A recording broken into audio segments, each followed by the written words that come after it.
अभी तुम छोटे हो, इसलिए इस काम में हाथ मत डालो।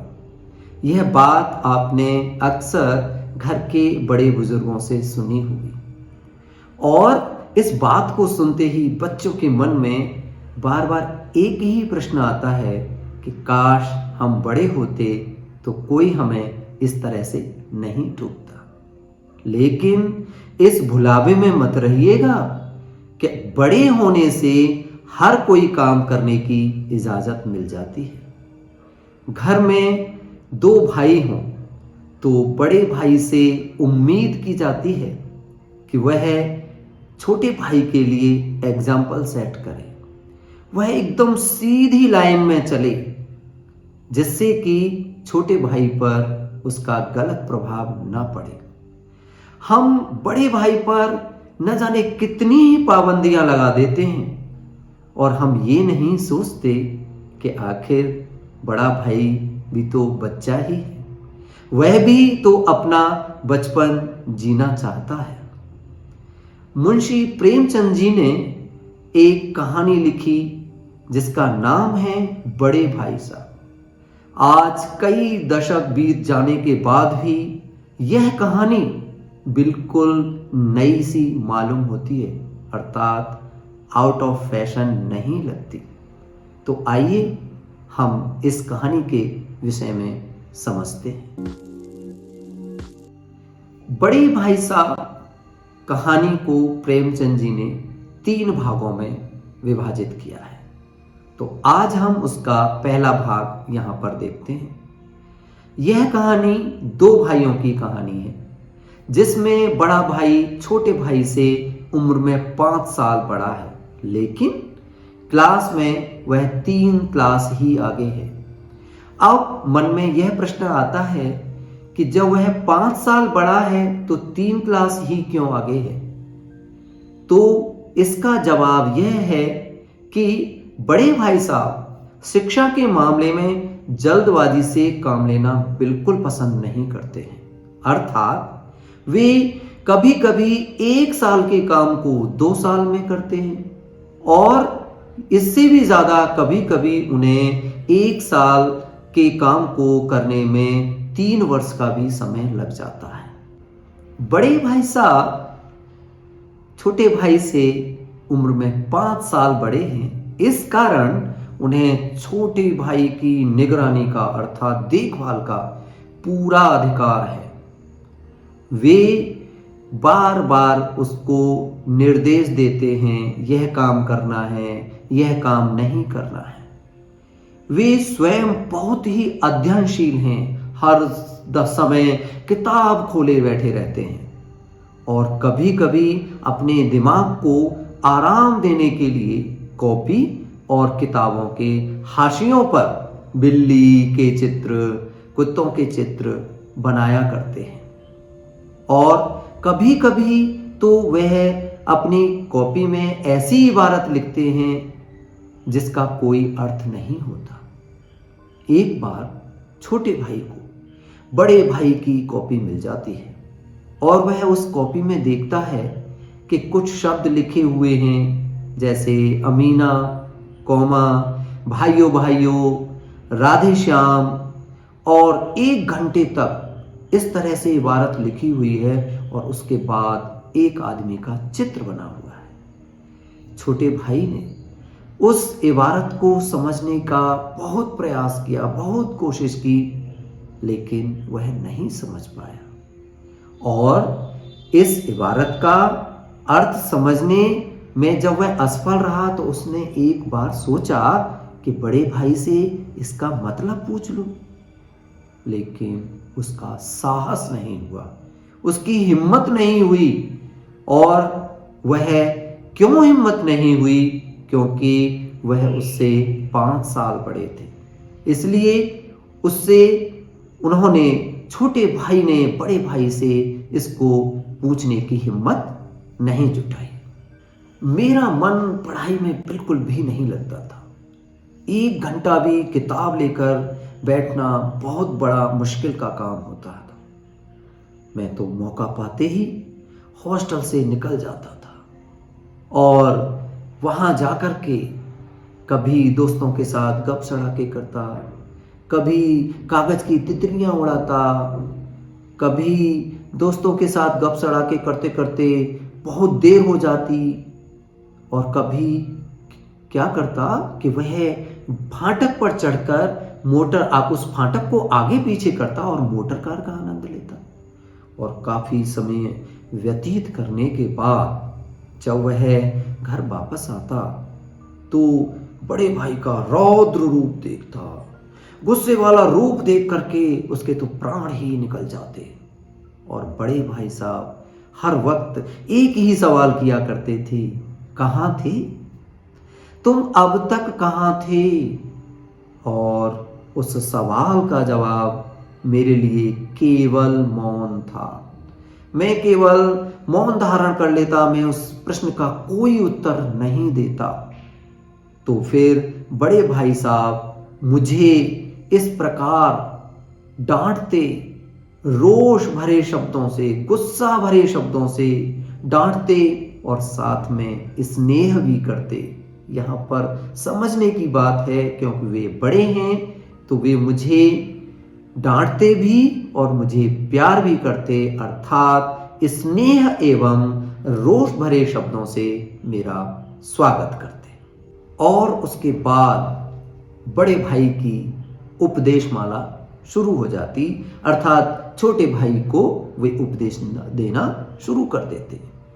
और सबसे पहले वे उपदेश देते कि अंग्रेजी पढ़ना कोई हंसी खेल नहीं है, अर्थात आसान काम नहीं है। अगर आसान काम होता तो ऐरा गैरा नत्थु खैरा अर्थात कोई भी अंग्रेजी पढ़ लेता। देखो ना, विद्या सीखने के लिए बहुत मेहनत करनी पड़ती है, खून जलाना पड़ता है, रात भर आंखें फोड़नी पड़ती हैं, तब जाकर के कहीं विद्या आती है। और आती क्या है, कहने को आ जाती है।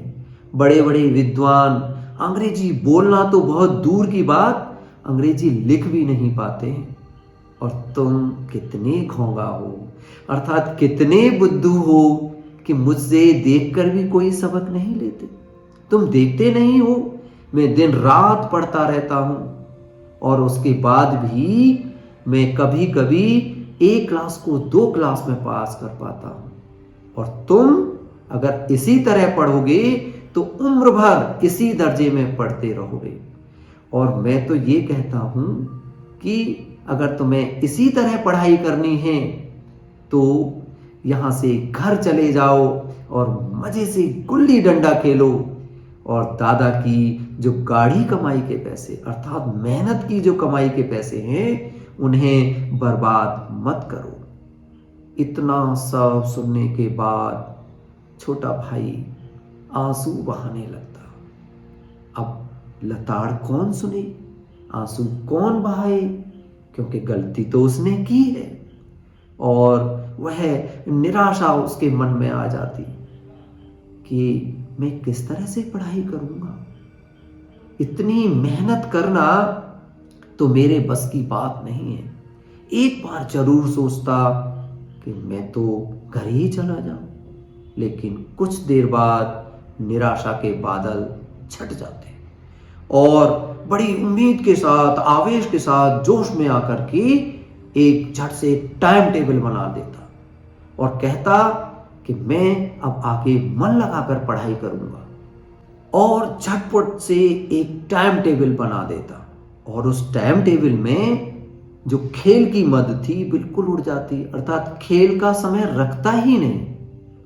सुबह 6 बजे उठना, हाथ मुंह धोकर नाश्ता करके 6 से 8 तक अंग्रेजी पढ़ना, 8 से 9 तक हिसाब अर्थात मैथमेटिक्स पढ़ना, 9 से 9:30 तक इतिहास पढ़ना, और फिर उसके बाद 9:30 बजे भोजन करने के बाद विद्यालय पहुंच जाना।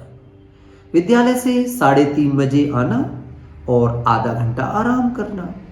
उसके बाद 4 से 5 बजे तक भूगोल पढ़ना, फिर 5 से 6 बजे तक ग्रामर पढ़ना, फिर आधा घंटा हॉस्टल के सामने टहलना और 6:30 से 7 बजे तक अंग्रेजी कंपोजिशन पढ़ करना। उसके बाद फिर 7 बजे से 8 बजे तक भोजन करना और 8 से 9 अनुवाद और 9 से 10 हिंदी और 10 से 11 विविध विषय पढ़कर 11 बजे विश्राम करने के लिए चले जाना। इस प्रकार उसने टाइम टेबल बनाया था। टाइम टेबल तो बन गया, लेकिन टाइम टेबल बनाना एक बात है और उस पर अमल करना दूसरी बात। पहले ही दिन से टाइम टेबल की अवहेलना शुरू हो जाती। टाइम टेबल बनाया छोटे भाई ने, स्वयं बनाया, लेकिन वह उसका पालन नहीं कर पाया। मैदान की सुखद हरियाली, हवा के हल्के हल्के झोंके, फुटबॉल की उछल कूद, वॉलीबॉल की तेजी, कबड्डी के दाव घात, न जाने उसको मैदान की ओर अनायास ही खींच ले जाते और वह वहां जाकर जो उसने टाइम टेबल बनाया, जो वह पढ़ाई कर रहा था, सब कुछ भूल जाता। और जब वहां से लौटता तो दबे पांव आता, अर्थात कमरे में दबे पांव आता, चोरों की तरह आता, जिससे कि बड़े भाई उसको न डांटें, बड़े भाई को पता न चले। वह उनके साए से दूर रहना चाहता, अर्थात उनकी परछाई से दूर रहना चाहता, उनकी आंखों से दूर रहना चाहता। और इस प्रकार वह किस प्रकार आता? कमरे में दबे पांव आता, चोरों की भांति आता। लेकिन ऐसा तो नहीं है कि मैं कमरे में आऊं और बड़े भाई को पता न चले। जैसे ही उनकी नजर मेरी ओर पड़ती, मेरे तो प्राण ही निकल जाते और एक नंगी तलवार मेरे सिर पर मंडराती रहती। फिर भी मैं हिम्मत करके वहां पर डटा रहता। इतना तिरस्कार होने के बाद भी मैं वहां पर रहता। जिस प्रकार आदमी विपत्ति और मौत के बीच रहकर भी मोह माया में फंसा रहता है, उसी प्रकार मैं अर्थात छोटा भाई बड़े भाई की डांट फटकार और घुड़कियां खाकर भी वहीं उनके साथ रहता था। आगे अब बड़ा भाई उसको किस तरह से समझाएगा? क्या छोटा भाई बड़े भाई की बात को मानकर अध्ययन करेगा? क्या पढ़ाई में उसका मन लगेगा? क्या बड़ा भाई छोटे भाई से पढ़ाई के लिए कहना छोड़ देगा?